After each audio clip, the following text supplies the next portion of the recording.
Bonjour les amis, deuxième partie de la vidéo que j'ai commencé hier sur BitGet pour le copy trading. Donc j'ai regardé un petit peu plus l'application, donc je vais pouvoir vous montrer ce que je n'ai pas forcément pu vous dire hier, et surtout on va voir les performances de mes traders après 24 heures. Ok, ben on y va. Donc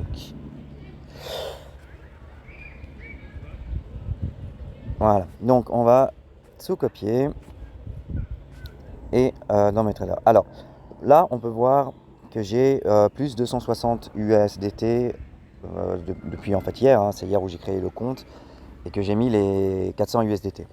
Alors bonne nouvelle, hier, je ne sais pas si vous vous rappeliez, mais j'avais un capital de moins de 400, hein, je crois que c'était 332 USDT. Et là, ben voilà, je suis revenu à un capital positif en profit, donc 432.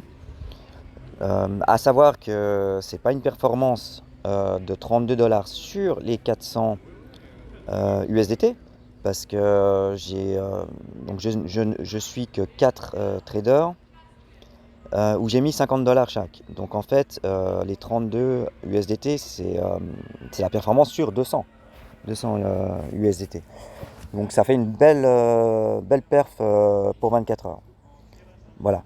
Donc ça, c'est une chose. Ensuite, on peut aller voir les performances par trader. Ça peut vous donner peut-être aussi une idée de qui suivre, hein, parce que moi, j'ai décidé d'en suivre que 4. J'en avais 6 hier. Il y en a un qui n'avait pas fait de trade, je l'avais enlevé en même temps que je faisais la vidéo pour vous montrer. Puis j'en ai enlevé un, je ne me rappelle plus de son nom pour être honnête. Voilà. Donc là, on peut voir Rich qui a fait plus 168. Après même plus 11 en 24 heures, voilà, c'est très bien, hein. Je veux dire, si on avait une moyenne, avec une moyenne de 11 USDT tous les jours, bah, faites vos calculs. Donc voilà. Donc pour l'instant, je suis satisfait. Après, évidemment, bah, ça fait que 24 heures, hein, donc là, c'est clair que hier, on avait une tendance clairement haussière sur les marchés, et puis un trader un peu aguerri, bah, il le voit tout de suite, hein. Il le voit dans l'analyse technique.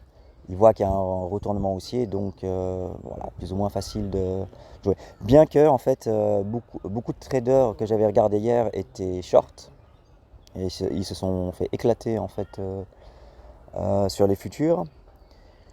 Mais bon, c'est c'est comme ça. Ils peuvent aussi entrer short et puis attendre que le cours, ils peuvent les garder 2-3 jours, hein, et ils se disent de toute façon le cours il reviendra.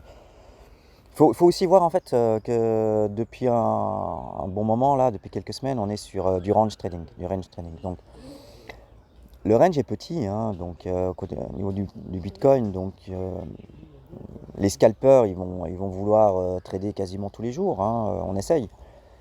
Mais les traders de tendance, en fait, eux, ben, ils vont pas les s'embêter, ils vont acheter ben, en bas du canal et revendre en haut du canal, en gros. Avec des petites variations, bien sûr, parce qu'on n'y arrive pas d'un coup.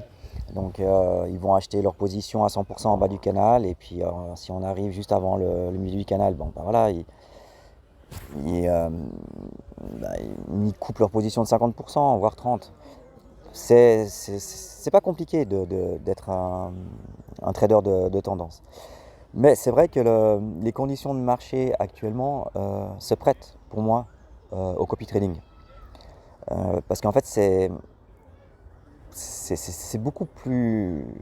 C'est moins compliqué. Quand on est dans un vrai bull market, avec une volatilité qui est très forte, qui est des fois exacerbée, on peut avoir un retournement de marché euh, instantanément. Et on a des grosses variations. Donc on peut être, si on prend un levier x10 ou x20, voilà, je veux dire, avec un levier x20, si vous êtes en dessous de 5% de votre prix d'achat, bah, vous êtes liquidé. Donc, dans les conditions de marché actuellement, il y a beaucoup moins de chances de se faire liquider.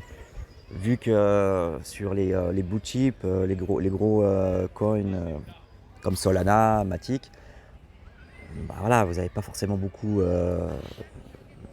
de 5, 6, 7% sur la journée. Des fois, pour une journée, vous avez même 2-3%. Donc c'est assez simple voilà, de prendre un ordre. Et si jamais on est à contre-tendance, ben juste en fait d'attendre, voire 2-3 jours, et puis ça reviendra en dessous. Voilà, on perd un petit peu sur les frais de funding, mais suivant la taille des positions qu'on prend, bon ben voilà, ça peut. Moi c'est ce que je fais. Si je rentre en scalp et puis que ça part dans l'autre direction que je pensais, je vais pas paniquer. Ben, je vais attendre. Et peut-être que demain, après-demain, ça va revenir. Voilà. Donc je suis assez patient. Maintenant, je voulais vous montrer juste, on va prendre celui-là. Donc pour les paramètres avancés, donc effet de levier par le commerçant. Donc selon l'effet de levier spécifié. Donc c'est là en fait où vous pouvez mettre le levier maximum. Si un trader il fait vous voyez qu'un trader il fait facilement du levier x50. Pour l'instant j'ai pas encore vu plus que x50. Je pense qu'il serait fou de jouer plus. Donc du coup c'est ici en fait que vous pouvez ajuster le levier. Donc vous mettez par exemple 20, vous mettez 10, ce que vous voulez. Vous mettez OK et vous confirmez. Donc ça, c'est si jamais pour les positions longues. Hein. Donc il faut faire la même chose pour les positions short. Vous pouvez mettre un autre, hein, parce qu'en général, les shorts en fait ont tendance à baisser en valeur plus rapidement que les longues. Donc si vous avez peur, ben, vous mettez 10 par exemple ici. Ça c'est quelque chose, 10 ou 15. Ça c'est quelque chose que je ferais par contre. Parce que j'ai remarqué quand vous faites un achat, le prix il a toujours beaucoup plus de mal à monter qu'à descendre. Et quand il descend, en général, il lâche.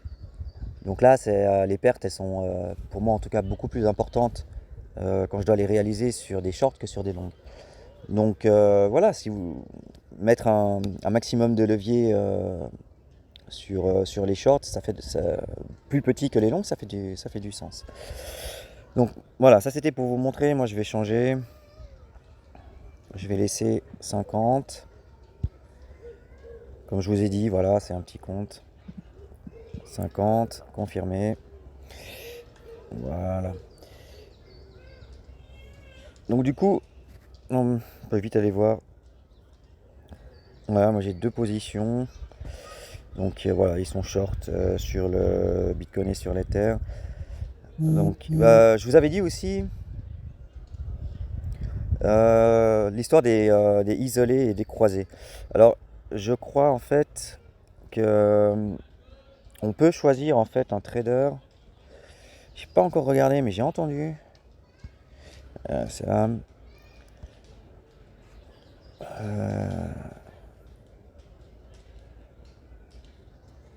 Stable, total des fonds propres, total transaction, abonné. Non. Alors je crois qu'il y a des traders en fait qui tradent en isolé plutôt qu'en croisé. Donc éventuellement recherchez ce genre de trader si vous voulez pas que votre portefeuille soit mis entre guillemets en nantissement des trades réels qui sont effectués. Mais bon, les 4 traders que je suis, eux, ils sont en croisé. Donc moi je vais pas les changer, je suis satisfait comme ça. Moi je suis prêt, comme je vous ai dit, à prendre énormément de risques sur 400 $. Voilà. Après, je vais quand même, je vous mets en fait mon lien d'affiliation. Donc vous avez en fait un crédit de 10 $. Je crois que c'est instantané, ouais. Qui sont crédités sur votre compte futur, pas spot, hein, futur. Donc c'est mieux en fait finalement que d'ouvrir et puis de mettre 10 $. Le 10 $ c'est le minimum que vous pouvez mettre sur un des traders. Et pourquoi ne... Voilà, donc à la limite, utilisez mon lien, c'est gratuit.